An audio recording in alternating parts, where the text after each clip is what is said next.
Suomalainen elokuva-ala on murroksessa. Finkino myytiin Ruotsiin ja nyt myös tekniikkaa uudistetaan.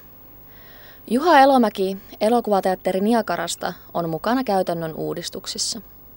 Joo, elokuva-alalla tapahtuu suuri muutos, eli olemme siirtymässä digitaaliseen aikaan. Euroopassa ja Amerikassa ollaan jo hyvin pitkälle ja Suomi on seuraa nyt tässä mukana. Uudistuksella on myös varjopuolensa. Koneenhoitajia, mitä ennen 35 millisellä tarvittiin, niin kuin lähes, ei nyt ihan joka koneelle, mutta sillä saattaa olla merkityksiä, eli koska ohjelmistot pystytään nyt tekemään tietokoneella yksi ihminen vaikka viikon tai kuukauden etukäteen. Sillä saattaa olla merkitystä. Finkino on ilmoittanut kyllä, että ihmiset pidetään töissä, mutta kuka tietää. Digitalisointi on jo vaikuttanut suomalaiseen elokuvaan.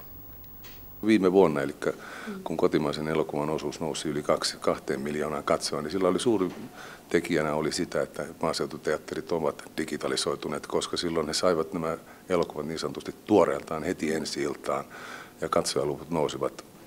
Finkinon johdon mukaan yrityskaupalla ei ole juurikaan vaikutusta ketjun elokuvatarjontaan Suomessa.